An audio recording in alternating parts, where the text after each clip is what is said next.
USA Global TV and Radio proudly presents the Royally Rich Lifestyle Show, starring Ian Pelham Turner and Helena CHARD.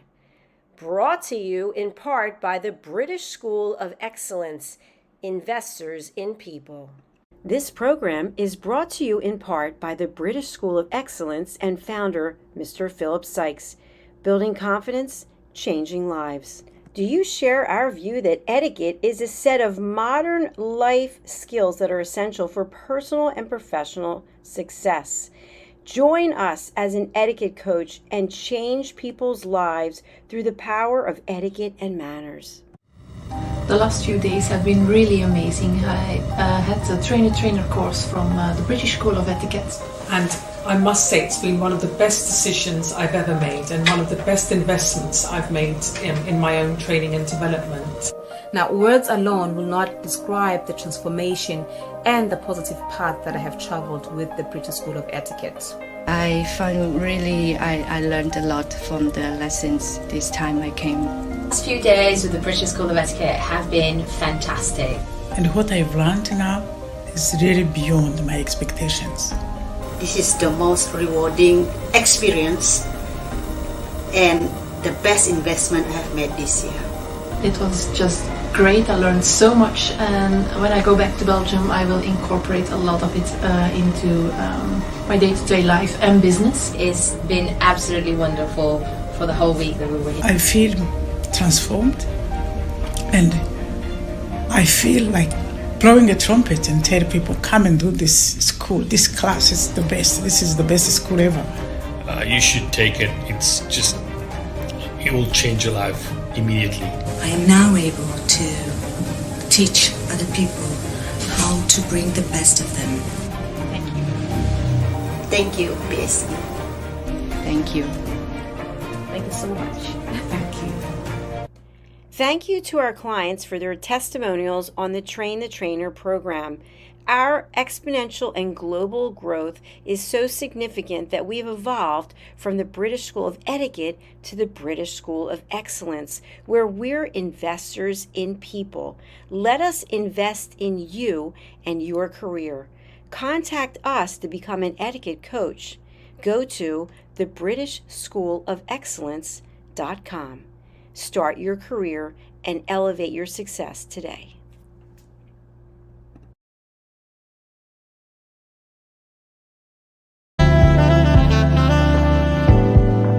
Welcome to USA Global TV and Radio, where our mission is to provide education, entertainment, hope, and inspiration. USA Global TV and Radio connects you with experts and audiences all around the world every single day to help you succeed in business and to live a richer life. Visit us at usaglobaltv.com to learn about career and life-changing training and mentoring programs like the Listening Mentor.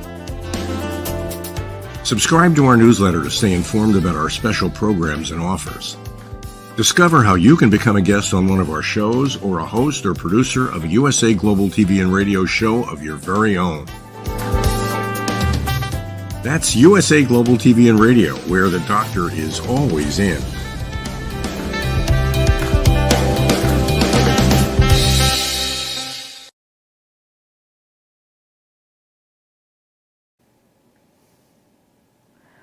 Royal historical discoveries have been found after 7 years of research. Sarah Ferguson becomes an agony aunt. Lipa makes the rich list. And King Charles meets the President of South Korea. All this and more on the Royally Rich Lifestyle Show on ALB UK television. My name is Ian Pelham Turner. My name is Helena CHARD. Okay, so let's roll the titles and let's get on with the show.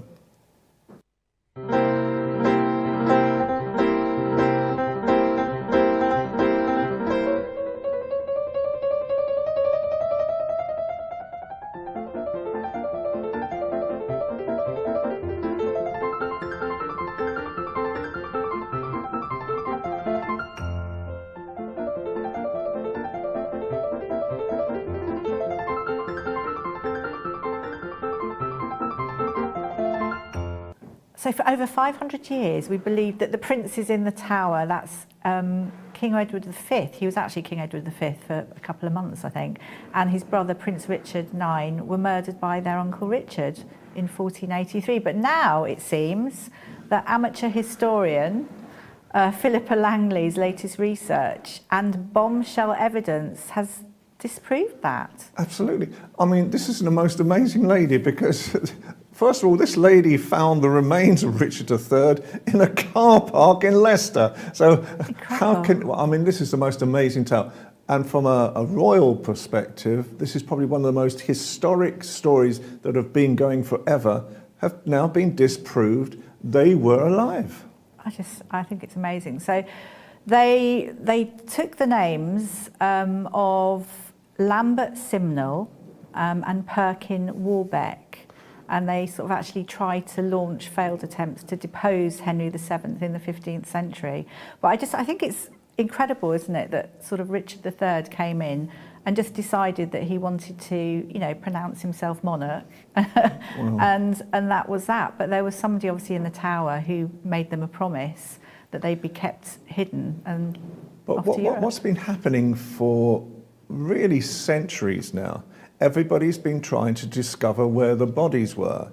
And at one stage, I think in the early part of the 20th century, 2 bodies were found in the Tower of London itself. And they thought, aha, we've now found the bodies. No, they haven't. And then 2 bodies were also found in Windsor Castle, in the grounds of Windsor Castle, and they were assumed, now we found them. No, it's not. Yeah. So what an amazing story. I think it is. I think it's 1674, and it was King Charles II's reign that the children were found. And they're actually in an urn at the moment. And it actually says on the urn, King Edward V and brother Prince Richard. And that's in Westminster Abbey.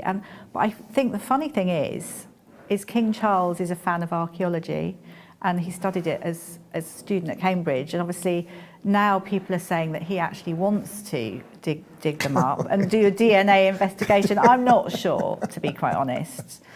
But for me, doesn't it tells you that we should always question history. You know? But especially royal history, because the reality with royal history is that it's down to an interpretation of historians as well a lot of the time. And sometimes, let's be honest, as we both know, I mean, there's always 2 sides to any royal coin. And a lot of the time, you know, when supposed stories are happening, and then you know the real outcome years later, that's the interesting part. But it's the most fascinating royal history story and it's been really groundbreaking as well. And especially now King Charles wanting to find out about even more about it. It's amazing. I think it is, absolutely. Goodness me, I don't dread people trying to look into history, our history now, in years to come, with the rolling news. Absolutely. Wowzers. Well, talk about royal history. Well, Sarah Ferguson. I love Sarah Ferguson. I knew her and Princess Diana as well, and they were quite a twosome in their early days together. And now Sarah Ferguson has become an agony aunt. Yes, you hear it first. She's become an agony aunt on a TV show, one of the most popular TV shows in Britain, called This Morning. Yeah, and also a guest editor as well, not just an agony aunt. But I mean, I think the lovely thing about Sarah Ferguson is her main ethos is to be kind. Yep. And she really exudes something special. She's quite quirky. And we've heard about her wanting to be a TV presenter. So I think if she was somebody that came on now and then, she's got a lot to offer. And she's also, another thing that she talks about as well is her, she's a patron of a teenage cancer trust for 32 years. And that was because her stepfather died of cancer. And this charity relies on raising funds, so celebrities do loads of performances at the Royal Albert Hall, which is something recent. But the irony is she's just overcome breast cancer herself as well. Absolutely, so that's an irony. But the other lovely part is that the Queen accepted her again, because she is now looking after the corgis. She is. What a great story. I think that's the most fabulous present. If you could be left something, yes. I think that's the best thing.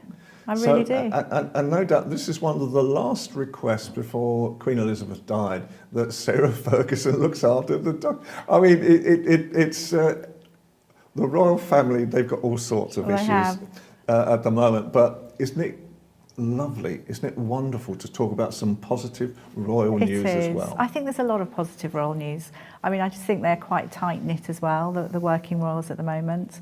So it's good, but I love the way that she's always sending out Instagrams and everything with the corgis in, which is fun, isn't it? Moving on, so the Heat Rich list returns. Now this is to reveal the 30 richest stars. This is Bauer Media. And Harry Styles, of course, is on there. But I'm really excited that Dua Lipa is number 2, which I think is, I love Dua Lipa. She's my favourite. I think every girl, boy, person has sort of had their hairbrush moment dancing to her music. I think she's brilliant, absolutely fantastic. She's actually 28. She's British Albanian, and I think the most super singer. And she started off as a model, and in 2013 was signed with Warner Brothers Records. She has got so many, accolades. She's 6 Brit Awards, 3 Grammy Awards, 2 Guinness World Records, and there's so much more as well. But I just think she's absolutely fabulous. Worth 82.5 million. Absolutely, and it just goes to show how successful Albanians are today. And there was this wonderful photograph of us, well, wrapped in the Albanian flag. And obviously with ALB UK TV, which is our production service and studio that we come from as well, this is of interest to Albanian people as well. And I think that the reality at the moment is that it just goes to show again that the values that Albanians bring to Britain. Absolutely. And what's your favourite Dua Lipa song, Ian? I don't know any of them. I have to be honest. This is now. If you'd asked me about Tchaikovsky's first movement, then I might have been able to tell you. But I'm sure she is magnificent. I know that there are so many Albanians, talented Albanians, obviously being out there as well. So it's an incredible thing. But 82 million, come on, that's not bad for someone under 30. But she's got a great voice. She's so talented. It's not so much about the money really, but my favourite song is Dance the Night Away, which is from the Barbie album. Okay. And she was also on Elton John's tour, his finale tour, doing Cold Heart. I'm a real fan. You're of an age where all this matters to me. Unfortunately, it's nice that Albanians are winning, but she's probably not my type of music. But moving on about wonderful stories, this made me chuckle. This really made me chuckle this week that Victoria Beckham has now produced a T-shirt, My Dad Had a Rolls Royce. Take it away, Helena. So, lovely, absolutely fabulous. So if anyone's seen the recent documentaries, it was a 4-part series of David Beckham and Victoria Beckham. And there's one brilliant scene, and I think we do have a clip of it in a second, but she, from this, which is My Dad Had a Rolls Royce, she's now got this T-shirt. It's £110. It is actually part of her collection as well, and it's the sort of playful side of her collection. And interestingly, Rolls-Royce shares soaring, up by 150% since January. I don't know if there's some kind of, but we should play it because it gives an idea of how funny it is. Now, who doesn't love a slogan T-shirt? I do. And I have to say, my question for you all, what did your dad drive you to school in? My dad drove me, yes, in a Rolls Royce. We're very working class. Be honest. I am being honest. I am being honest. What car did your dad drive you to school in? So my dad did... No, one answer. My dad... What car was it? Alright, it's not a simple answer what because... What did you get your dad to drive It depends. To school in? No. Okay, in the 80s my dad had a Rolls Royce. Thank you. Okay, I can't fight it anymore. My dad, yes, he drove me to school in a Rolls Royce. Now then, if that goes on in the Beckham household, I have to sort of say, it's like watching something like this. Now, was that actually set up? I don't know. I don't think it was. If you see the Netflix series, it is absolutely brilliant. If you know, that is real gold. Very well done, very well styled. They came over beautifully. Such a lovely family, and I think as well we're seeing on the media at the moment. You know, mum out with daughter, having quality daughter time, daughter mum time, and the Winter Wonderland is open, which is the Christmassy fair thing. But obviously for them, it's a quick walk from their Holland Park place, and they've been spotted there a few times. It's always very positive, all their filming. I love it. And there's quality father and daughter time, organic farming, leading, you know, tending to a vegetable plot. And also, as we've heard, the King has invited Beckham for dinner. And I have a feeling it may be to be a Prince's Trust ambassador. And even better, I think it is time for knighthood. Surely, after all these years. Well, I agree, because I think with David Beckham, he's been an incredible ambassador, you know, for really most of his career, and that he's virtually never put a foot wrong at any time at all. He was an incredible football player. He's really been an inspiration, and so is Victoria as well, you know, to communities as well across the world. You know, and his son, I think, is he's married now. His son, I think, and he's a photographer. So basically, they're obviously a very artistic family in the first place. I think what's lovely as well is Beckham is and the whole family are real royalists. And do you remember how Beckham waited in line when the late Queen's queued all night long, whereas people were trying to push in and they couldn't believe that he was there to pay his respects. That's right. And I think it was 12 hours he queued up to actually you know, see the last episodes of the Queen.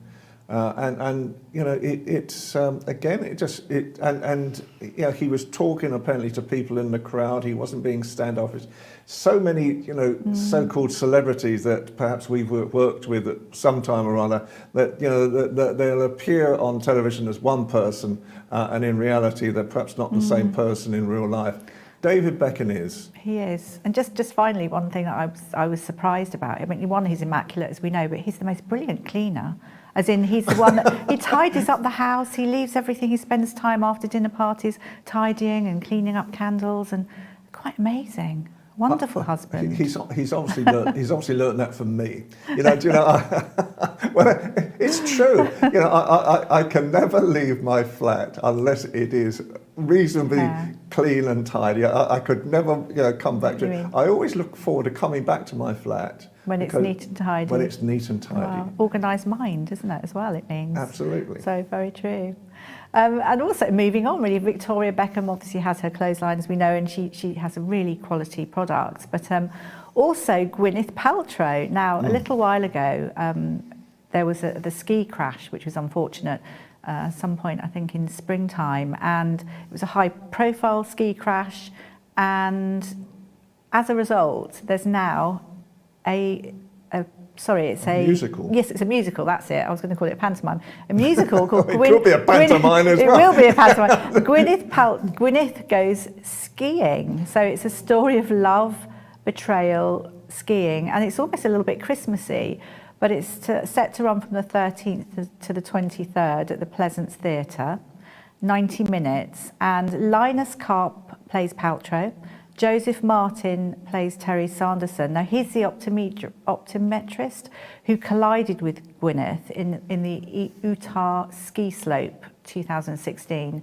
But I think the most amazing thing about it, for me, is how cool, calm and collected Gwyneth was, because she actually won the case, hands down. He sued for millions and billions, and she did a counter sue for £1 or $1. Yeah.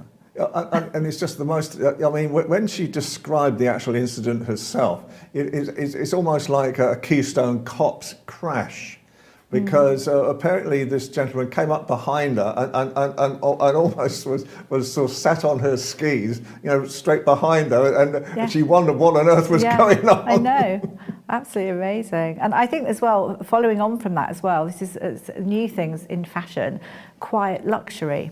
So this is a new term, and it refers to the understated clothing made with very high quality materials. And of course, what happened, it's become a fashion subculture from that moment, that in the courtroom, it became like a catwalk place where she would come in looking marvellous in this sort of neutral colours, minimalist style, invisible branding, and now that's the big thing. And that's the way we're going. It's that quiet luxury, that wonderful high quality materials. I love it.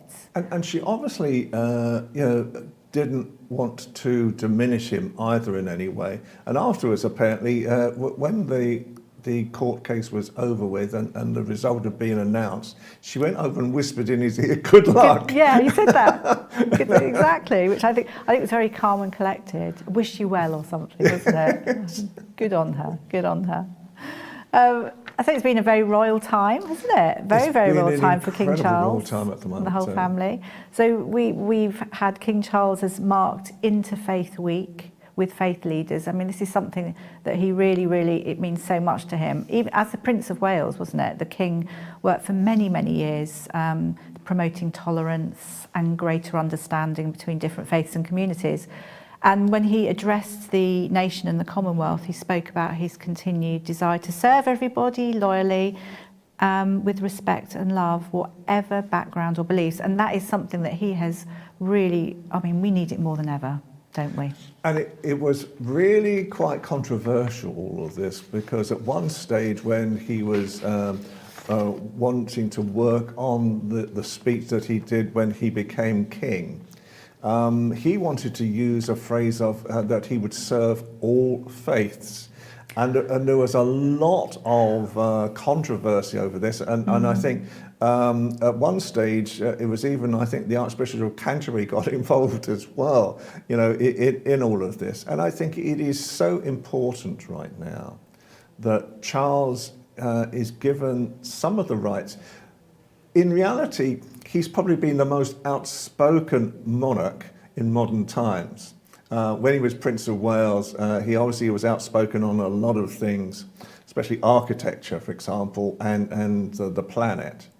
And now the reality is that although he's king, and normally he wouldn't be saying too much. So he's either using William to say what he wants to get the message out, or he's actually starting to say a few things himself. I think he's testing the water. No, I don't know. I think he's completely centre stage. He's very bright. His empathic level is huge, and I feel he's able to connect people. So he does speak out, but he doesn't overstep the mark. I think it's a really fine line. He's very different to his late mother, obviously. Yes. But I think it's very good for the country. I think I'm really impressed with him. Completely. Anyway, so also we have got Ian, the South Korean president, Yoon Suk-yeol, and his wife Kim Kyun-hee. Sorry if I've got that a little bit wrong. I'm glad you said that. I was waiting for you to say that today. They're spending 3 days in London, and it's the first incoming state visit since King Charles' coronation. So everything, I mean, obviously we're celebrating 140th anniversary of the establishment of diplomatic ties, and this pageantry, celebrations, tour of the Royal Collection of Art and Artefacts in the Buckingham Palace Picture Gallery, glittering state banquet. I think we've got a video as well, have we not? We have the videos rolling, but obviously the banquet speech is what I've been really interested in. Because obviously state visits are a soft power mixed with pageantry and practical politics. And I think it's a serious diplomatic and economic purpose with trade deals in the pipeline. With trade deals, and obviously with South Korea being, again, one of the big technology centres in the world, and the pact we have made with different parts of that region and America for new types of business technologies as well. And as I learned this week, a factoid this week is that apparently Great Britain now is the 3rd largest technology centre in the world. That really excites me. And that's away from I think US is number 1, China is number 2, and we're number 3. Wow, can Wait, I'm going to wave some flags. It just goes to show you, and we've been having fun recently, haven't we, with artificial intelligence and seeing what can be done there. It is incredible. Probably making sense of this programme at times. I know. I find it exciting learning new things, so that's all good. We've obviously got wonderful new statues as well of Queen Elizabeth II and Prince Philip that were unveiled by a very sombre king, I think. Yep. He was quite tearful, and this was ahead of the Royal British Legion Festival of Remembrance at the Royal Albert Hall. Interestingly, they were sculpted by a young lady called Poppy Field, and I just think that her name, I mean, how can it be that her name is Poppy Field and it was to do with remembrance at the Royal Albert Hall? It seems so strange, the synergy. But these life-size bronzes are absolutely fantastic. Yep. And she created a love story. And if you see, obviously, the video's rolling, Philip, the late Philip, he sort of turned to the side, just looking at her lovingly. No, and remember, it's for the Royal Albert Hall's 150th anniversary. Absolutely. So time is of a presence today, unfortunately. The story that tickled me is, being of a certain age myself, Sir Michael Caine was asked, how do you keep so young? You know, what keeps you so young? And he replied, first of all, there are three things. The first thing is marry a younger wife. And I thought this has got to be a tongue-in-cheek. Second of all is no snacking whatsoever. And for Michael Caine, who owns a restaurant, I think that's quite hard. And then the third one was wear trainers. Now, I noticed that the picture we've got, he's wearing shoes. I don't think he's wearing trainers, but there you go. He didn't want to fall over. He's living his best life, that's what I do know.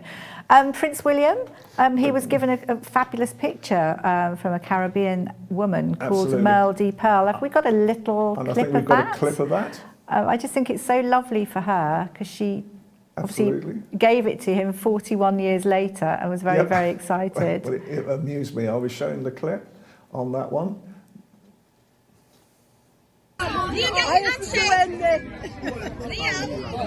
Look at that, oh my goodness. Who painted that? Did you paint that? Did you really? Wow, look at that. When he was a baby.